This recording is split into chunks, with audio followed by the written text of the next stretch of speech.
Jack? Murdoch, you're going through town. I better send a couple men with you. If anyone wants to take a shot at me, a couple of men, more or less, won't stop them. Open the gate.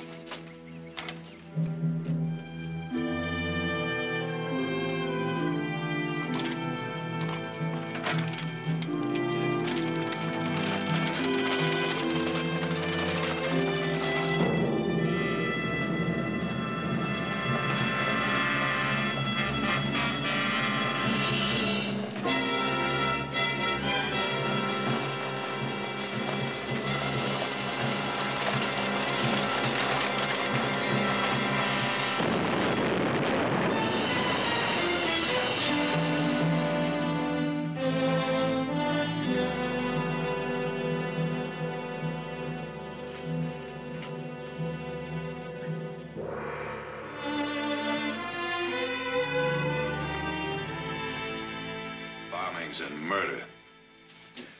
I don't understand it. We've never had trouble like this at the mine before.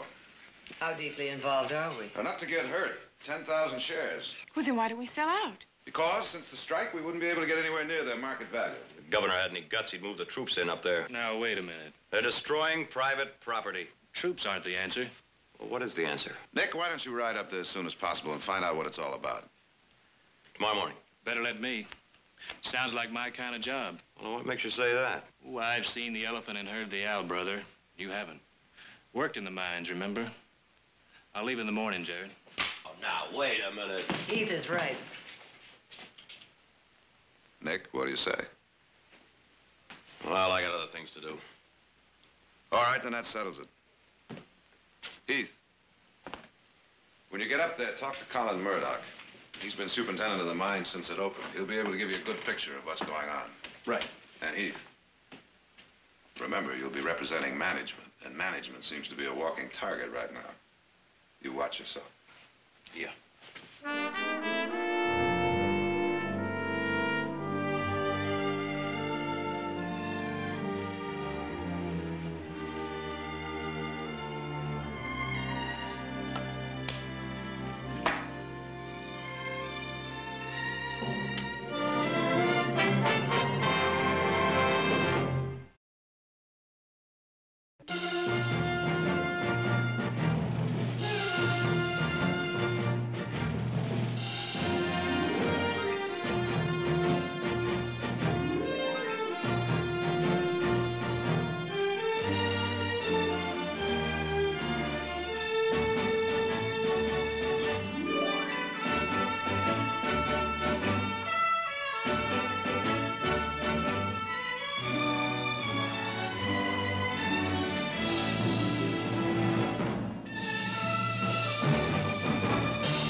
Whatever you got to eat and a room for the night.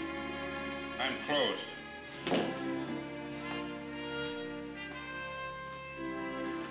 You don't look closed.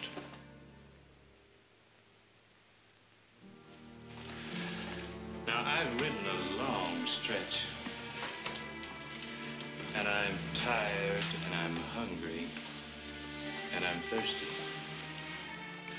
Now, when a man feels like that, he gets irritable. Gets annoyed at little things. I don't want no trouble, mister. No trouble. Just a room, a drink, and something to eat.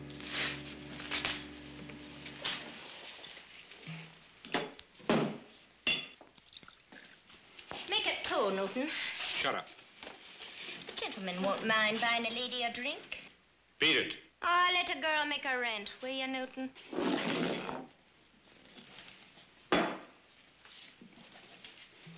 Well, I can't feed you. There's nothing prepared in the house. He lies in his teeth. There's a whole leg of cold mutton lying in his cooler. I told you to shut your mouth. Now I'll set it free. You stand back, you dirty Now, man. dear I'll girl, brain put you. it down, dear girl. It's Brain the ya. only decent drop in the house. Let's have the mutton. It's a fine thing. A man can't call his house his own. Who asked you to butt in? I can fight my own battles. Sure you can. Another second, I'd have that big slob laid out with the whiskey and glass oozing out of his ears. Well, now, you heard what the man said. You wouldn't want to waste the last decent drop of whiskey in the house now, would you? Hey, you talk good sense. To your health. And yours. Are you planning to spend the night? Planning on it? We asked Newton for the key to number 8. It's the best room in the house. I know for a fact the sheets was changed only a week ago. Ain't hardly been slept in since. And don't let him tell you there isn't any room. Now, you're not going to spend the night. Now, why can't he spend the night? I don't want any trouble in my place. You wait till himself hears about this. Ah, the back of me front to himself and you too. Look, you don't want to spend the night in a place like this. I own it, and I wouldn't stay here if I had any choice in the matter. Look, the beds are hard, and the bugs, you know. Oh, terrible bugs. Big enough to throw a man out in the street and leave him there to be eaten at their leisure. Let's have a key. It's only 9 miles down the road to Sonora. Oh, it's a grand town, with a decent hotel. And girls. Oh, they got the finest bits of fluff in the motherlode country down there in Sonora. Number 8 key.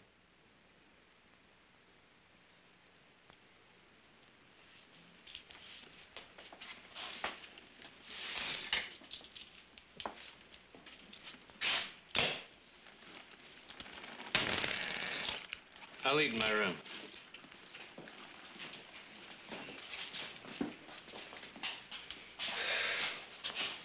All right.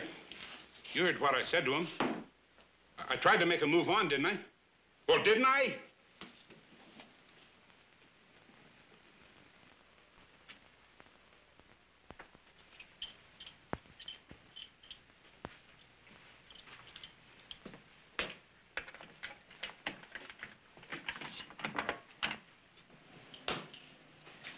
Surprise, surprise.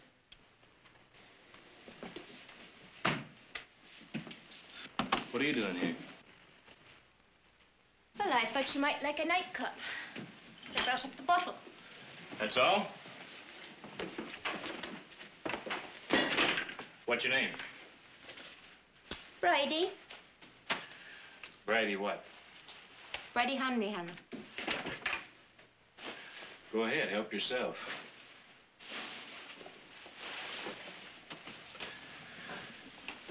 How old are you, Bridie? Oh, no.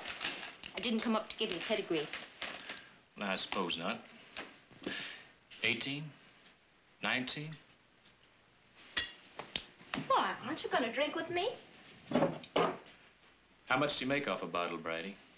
Oh, you're a wise one.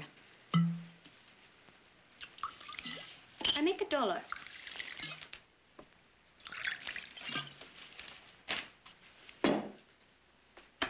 That's 10. What's it for? Information. That's a dirty word around here. What are you, a company spy? Nope. That's what they think downstairs. Why? Well, you're a stranger. If I was to tell them you was asking for information, they'd have you dead as a mackerel before the night was out. Will you tell them? Or should I? They ain't paying me nothing. Who's himself? You can put your money away. I'm the sole support of me old father, and I can't afford to be killed.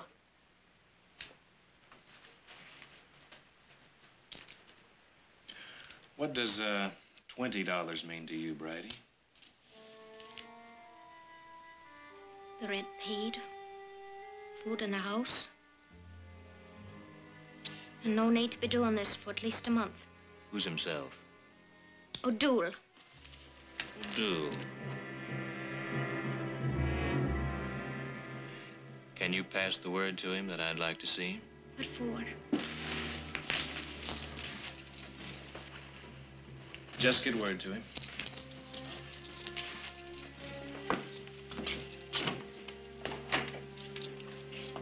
What, is that all you want? That's all, Brady. You're a strange one. I suppose a gentleman like yourself can't be bothered with the likes of me. Well, you ain't so much. I hope O'Doul cuts your heart out.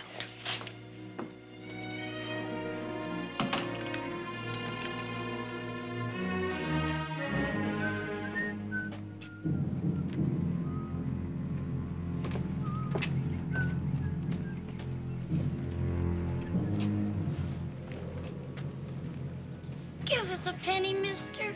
Come on, mister, be a sport. Give us a penny.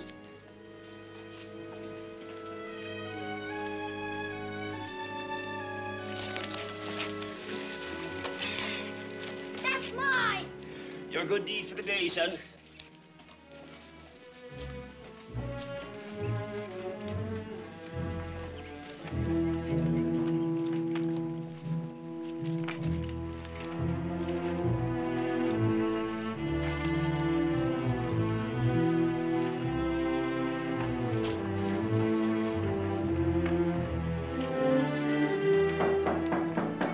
Come in.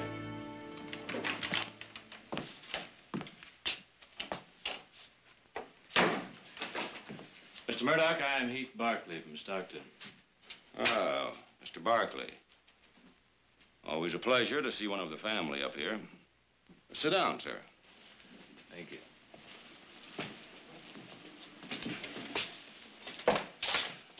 What can I do for you? It's about the troubles you've had up here. Now, the work of a few vicious malcontents. You've been shut down for weeks. I know, Mr. Barkley. But I've been in constant communication with Mr. Hummel since he took over management of the company.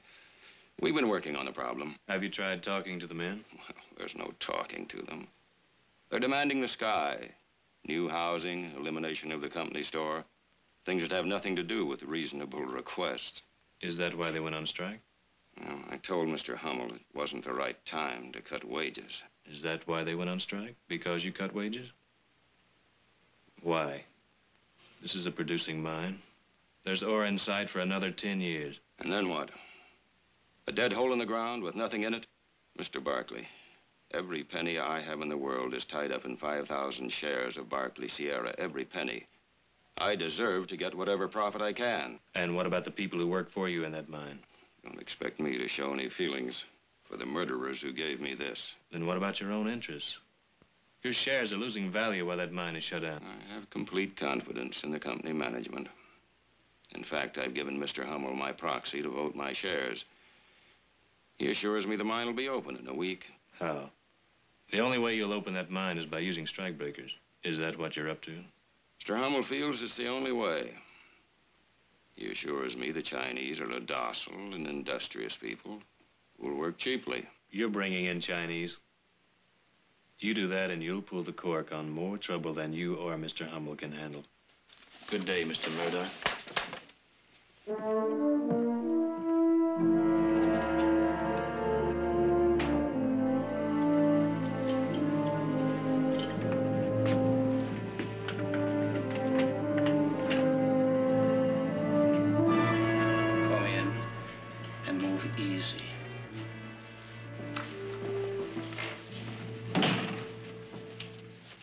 Hello, Dion.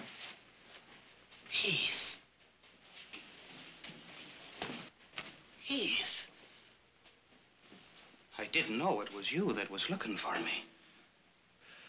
You need that thing? When a man's on the run, you know how it is.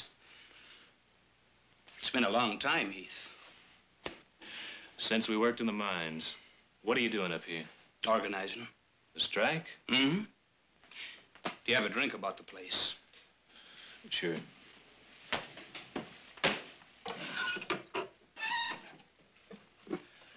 What's it all about, Dion? The strike? Well, take a look around. The curse of the Irish. Them that don't die of the drink perish of religious melancholia. Or starvation. Or get shot to death. Or 100 other ways to squeeze the life out of a man. A sad people, the Irish. What are you doing in Lonesome? Looking for answers to the strike? What's your interest? I represent the Barkley family. Tom Barkley turned out to be my father. Did he now? Didn't you stop to think there might be some risk in coming here? The bosses aren't popular in Lonesome, you know. I'm no boss. No. Of course you're not. Just a drop, please. No man that's worked in the mines could become a boss. It takes a fine gentleman who's never raised a callus to work men until they drop. Cheat them in the company stores and starve their women and children. Get off the soapbox, O'Doul. That isn't true. Have you gone blind? Can't you see what's around you? Ah, you've changed. The Heath I used to know would have been right out on the lines with us. And I would be out on the lines with you if you were going about it the right way. And we are going about it right. We're asking for decent wages, an end to company stores, safe working conditions. And how are you asking? With bombings and murder from ambush? Man, darling, it's the war we're in. You can't win that kind of war. Dion, listen to me. Get your people together. Form a committee to meet with the company management, to discuss your differences in an orderly manner. No. Why? It's not the answer.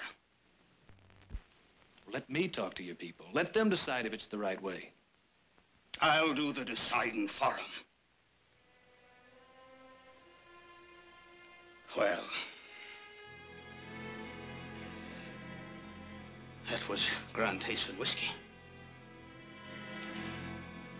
I'll be leaving you now. Are we still friends? Now, that's a fine question to ask a man. Of course we are. But I wouldn't be speaking for others in the camp. The Barkleys aren't popular, you know. If I were you, I'd leave town in a quiet kind of a way. Within an hour or two. No later than that.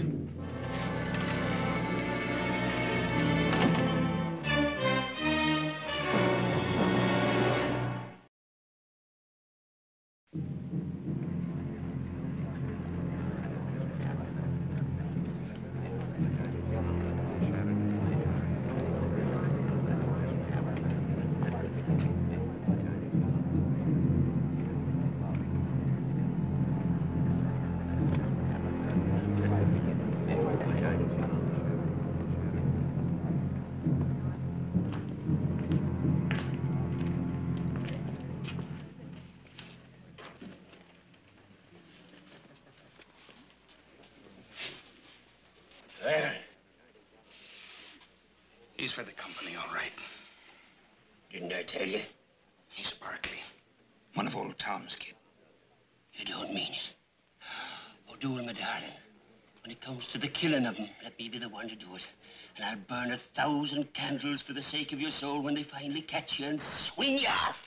Shut up with your talk about swinging. There'll be a meeting of the organization tonight. Tell the boys we may have some business to do. Go on.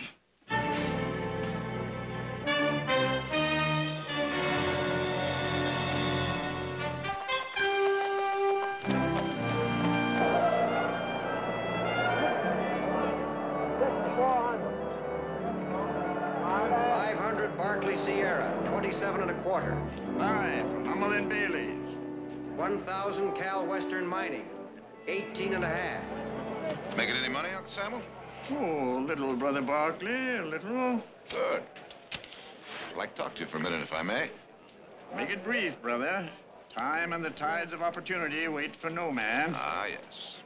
What do you want to talk about? Barkley Sierra. I'm a very busy man, Brother Barkley. Maybe you better come around to the office later in the week. Now, Uncle Samuel. Right now. 300 Marar silver. Well, what about it? 45 1/4. I understand you're bringing in Chinese strikebreakers. You heard that, did you? Yeah. My brother's in Lonesome. He wired me about your plans. Now, you know you can't get away with a thing like that, Uncle Samuel. You bring in 500 Chinese laborers on Wednesday, and by Thursday, they're scattered all the way from Camp Lonesome to the Barbary Coast. Well, it's not my doing. It's the decision of the board of directors. Oh, come now, Uncle Samuel. You control that board, and we both know it. All right.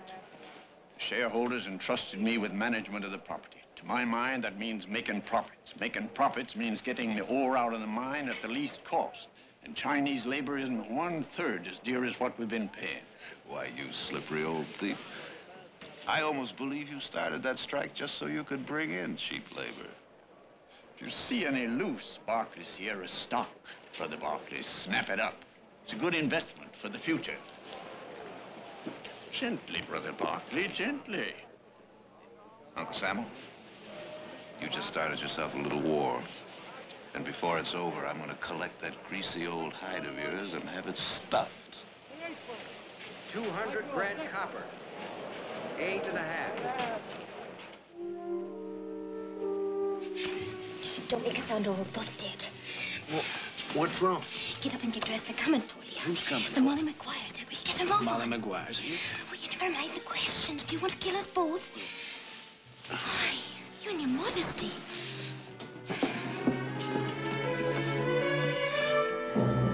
How did you know about this? I heard them talking. They think it's a grand thing to hang up Barkley. Why are you warning me? For the $20 that'll keep me out of the saloon for a month. If we get out of this, you'll never be in that saloon again, I'll tell you that. I mean it.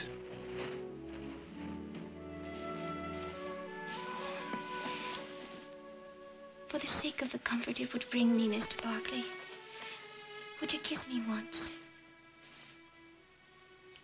No, on the lips.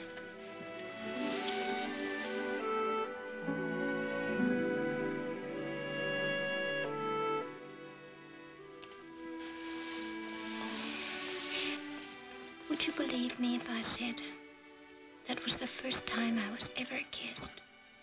Really kissed?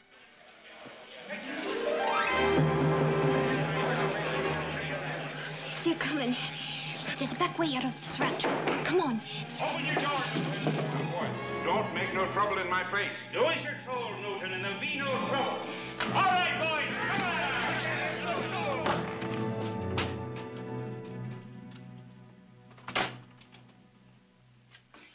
It's me home. You'll be safe here. Nobody'll bother Tim Hondian. Tim Hondian? Father. Whoever you are, tell my daughter not to bring her low saloon friends under the roof of my house. Mr. Barkley, tell my father what happened. The Mollies were after me. Your daughter helped me. Barkley, is it? Oh, if I had me legs, I'd be out of the boys hunting you down. Father, please Tell my don't daughter now. if she's anything to say to me to speak through you. What is this? Your father won't speak to me. He doesn't care for the way I put food in his belly and a roof over his head. I never asked for a charity. He'd rather I let him starve than me work in a saloon and him helpless as he is. Thank God her mother died before she brought this shame on us. And I wish you'd die. Leave her be. Stay here where I keep my eyes on you. Get back there.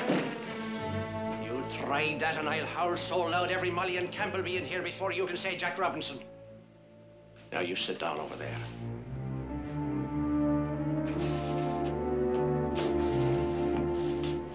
I suppose you think I'm a hard man. I think you're a fool. Oh, if I had me legs, you'd sing a different tune, me pile. Do you wonder where my legs went? Down in the mine, that's where, when the rotten timbering collapsed. should have died down there, and I would have, if it hadn't been for the hate that kept me alive. Hate for the lion mouth of him that made the lying promises that brought us here and put my daughter in the saloon to earn the bitter bread to keep me alive. It keeps me alive to curse the dirty name of Tom Barkley and all that come after him. I don't know anything about Tom Barkley's promises. Oh, well, we've got a long night ahead of us. I'll tell you the promises he made. And then you go back to your Barkleys and tell them why we spit on their name here in Lonesome Camp.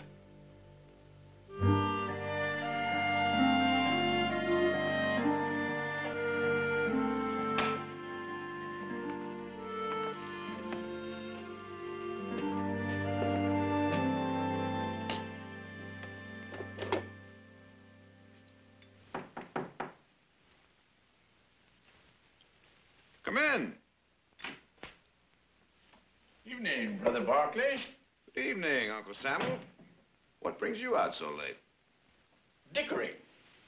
Time doesn't mean much when a man's in the mood to dicker. Dickering, huh? What do you got?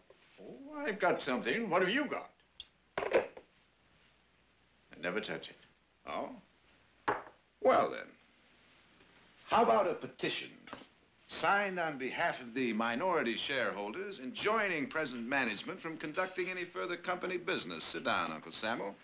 Pending a full stockholders meeting. It'll be filed, let's see. Oh. Tomorrow. Well, it isn't much. Oh? Well, then why are you dickering? Because you can be a nuisance, Brother Barkley, a tarnation nuisance. So I'm making you an offer. $333,000 for your holdings in Barkley Sierra. That's the market price before the stock went down. Now, there's a handsome offer if I say so myself. What if I say no? Then you'd be a tarnation fool. Besides, you've got no right to say no. That's a Barkley family holding. You better talk it over between you before you say anything.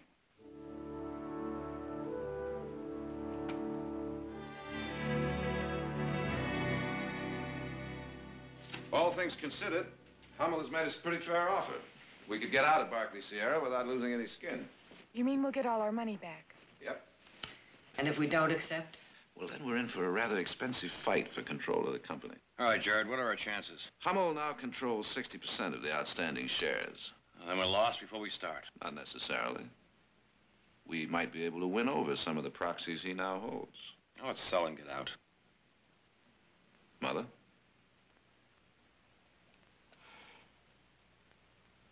I wonder what he would say. I'll tell you what he'd say. Well, what are you doing back so soon? I didn't expect to be back so soon. I was chased out by men carrying ropes. They call themselves the Molly Maguires. Did you ever hear the Molly Maguires? Any of you? Those miners have reached the limit of their endurance. The Molly Maguire is one of their secret societies, a violent one. They have the strange notion that it's better to die fighting than wait like sheep. A very strange and unrealistic people. I don't think you'd like them. Funny thing is, they don't hate the company management nearly as much as they hate the Barkleys. Get to the point, Heath. Well, now, I was going to tell you what he'd do. Go on. He'd say, sell out. He'd say, wipe your hands of the whole dirty mess. He'd say, take your money and run. What happened up there? You think those men up at Lonesome Camp are striking against Hummel's management? His wage cut? Working conditions in the mine? Oh, you are so wrong. They're striking against him. Heath, I think you'd better explain that. And you explained to me his promises that were never kept. Good housing, safe working conditions, decent wages, schools for the children, and a company store selling at cost. Security for the old and the injured. What did they get? Leaking roofs, rotten timbering in the mines, dirty children playing in the streets and begging pennies, and a company store that charges 4 prices for everything. Do you know what they eat up there? Potatoes. Potatoes 3 times a day, 7 days a week, and praise the Lord when a miracle puts a bite of meat on their plates once in a blue moon. And as for the old and the crippled, oh, they've got it fine and easy. If they have a daughter who works in a saloon to keep the company roof over their heads and enough food from the company store to keep them alive, what he promised them was hope. And what they got was a kick in the teeth. That is why they hate him. I don't believe it. I don't believe it.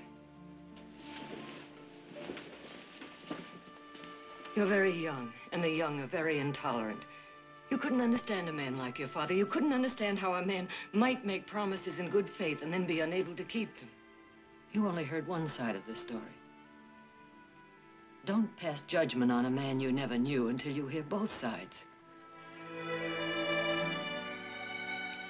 I've always had faith in my husband, and I still do. But if he was at fault in this instance, then we all are at fault. Your father left us a heritage of wealth and power and land. And he also left us his obligations. Jared? Yes, Mother? Fight Sam Hummel with everything we've got.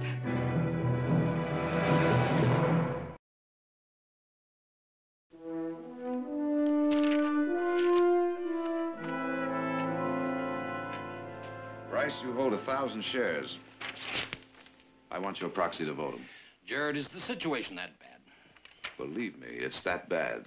We've got to get that mine back in operation. Who else will go along with you? I've got Mayu and Chase to throw in with me. Now, what do you say? But even with my 1,000, you're still way short of control. George, I only know one way to begin.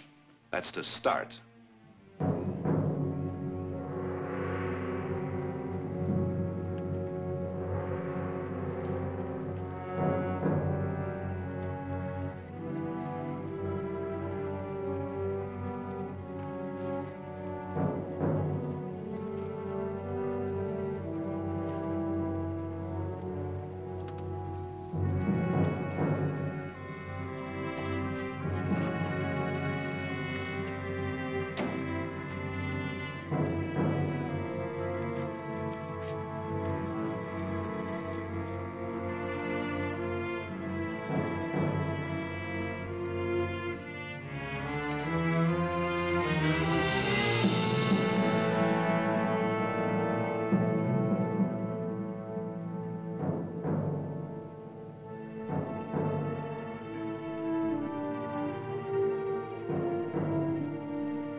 Is this what you wanted, Murdoch?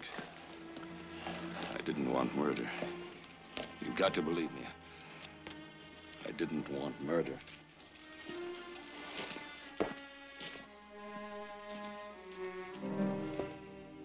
He said the strike would end in 3 days. That the men couldn't hold out any longer.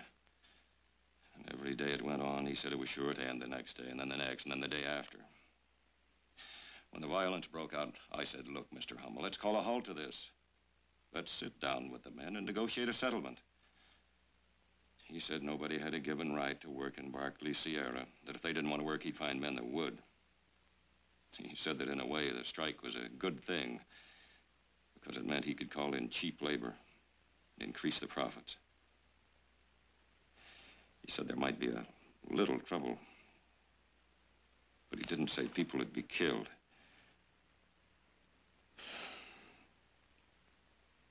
What can I do?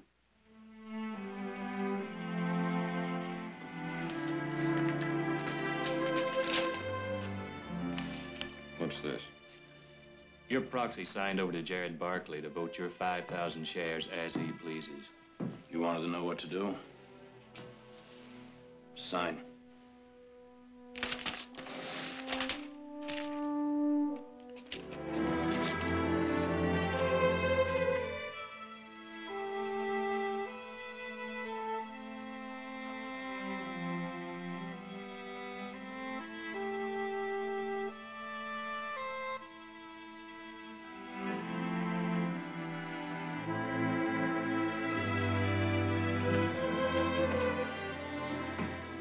I thought you were up at Lonesome Camp. I was. Got a little present for you. Murdoch's proxy. This does it, boy. This does it.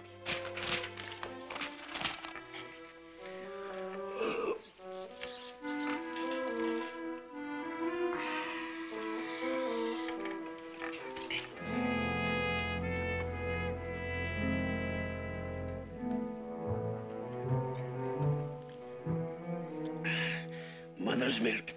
Have a drop or two. You're not looking well, Paddy. I never felt better. Oh, that rap you got on the head. What are you talking about? My head's the hardest thing I've got. It was a terrible rap.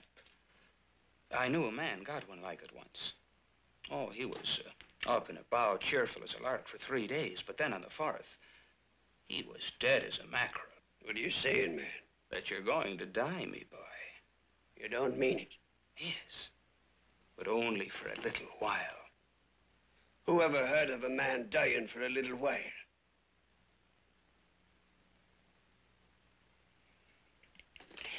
You got a plan, O'Doul. What kind of a plan? Well, the cemetery is inside the company fence. You need a burial permit to get past the guards. Need I tell you that a dead man is required for getting such a permit? But they say there's going to be a new management and a settlement of the strike. Do you believe it? It's a trick? We're in a war, Paddy. A war between the likes of us and the landlords. A dirty landlord's trick. Oh, we're not just fighting the Barclays. We're fighting all the bosses and all the mine owners. Why start anything now when the trouble's almost over? I'm telling you, we need the violence. We need the men in the other camps to know there's such a thing as the Molly Maguires, ready to fight for them against the bosses. What are you going to do? Blow up the works. Oh, that's a grand plan. Then are you with me? Oh, Paddy, you'll be a famous man. How long do I have to stay dead? Only a day or two. Will I have a wake? A grand wake. It's the height of my career. I'll be attending my own wake.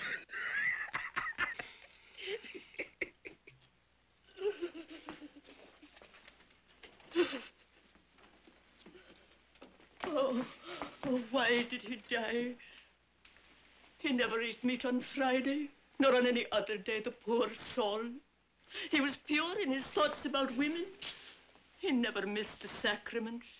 He never gave way to sins of lust. Why did he die? Oh, why? Why did he die? Good evening, Mr. Tolliver.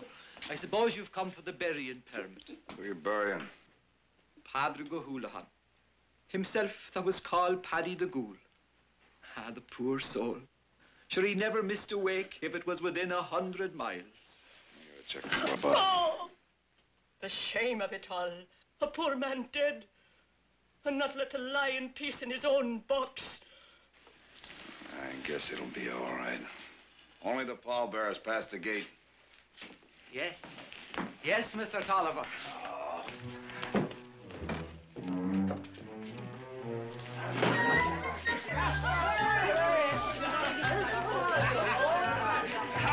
A toast! A toast to Paddy the Ghoul! Dying is a terribly thirsty business.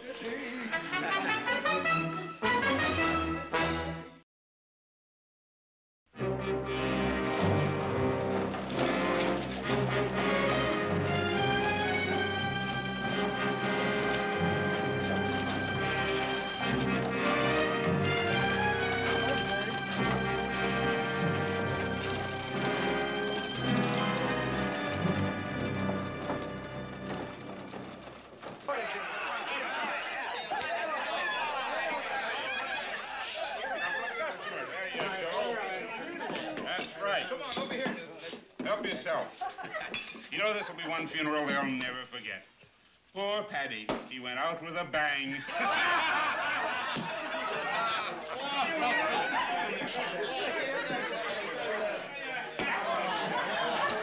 Oh, the French shall have the way, and break it there, and the rose along days, and the sun for bucks. Get back in there. Hey, don't give me a drink. Look, I'll spring down to the house if you don't give me a drink.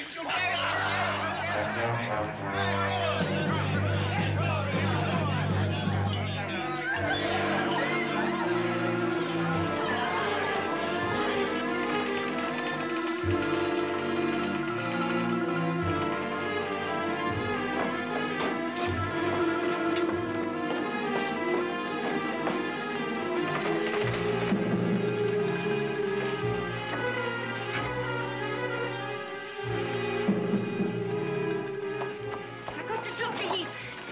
Quick.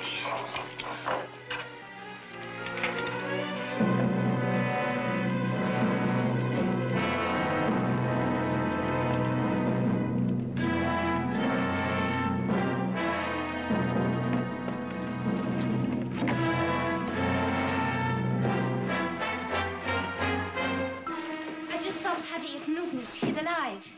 Alive? Then who's in the casket? It must be O'Doul. He's up to something. I think they're gonna blow up the mine.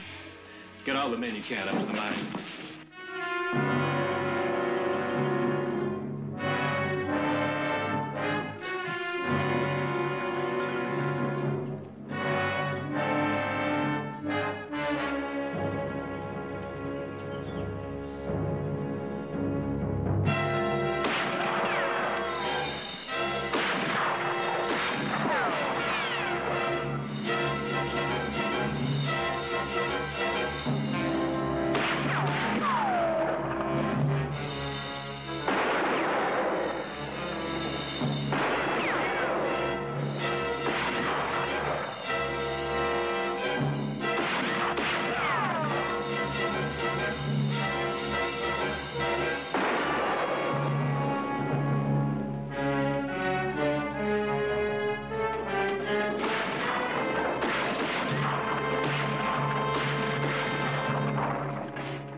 O'Doul!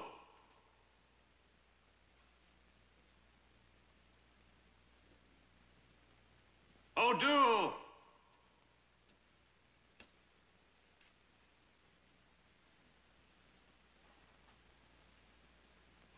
O'Doul! O'Doul, I want to talk to you.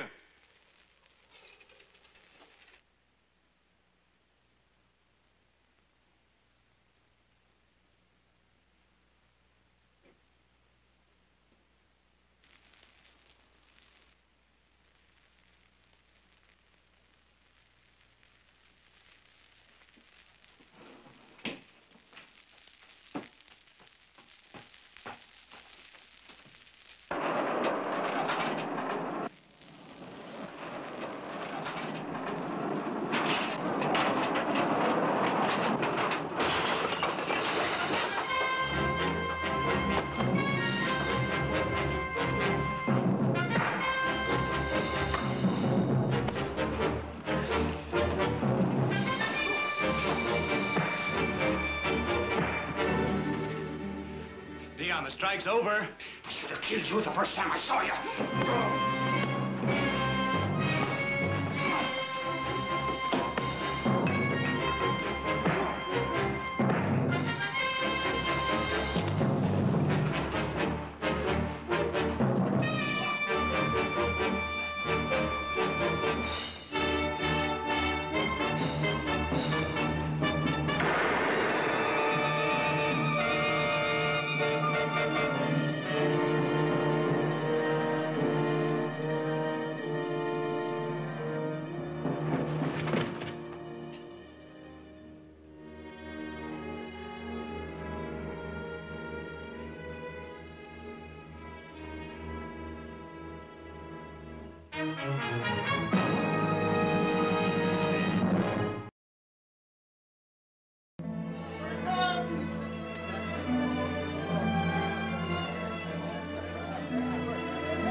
Goodbye, Murdoch. Many thanks for your help. Thanks for yours. From now on, we'll run this mine the way Tom Barkley planned it. You do that.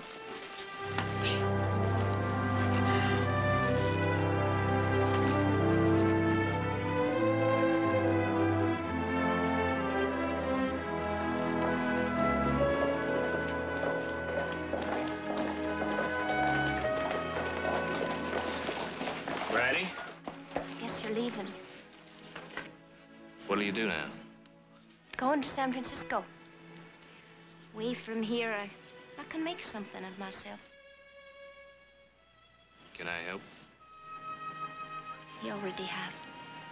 And I thank you for it. Brady, good luck.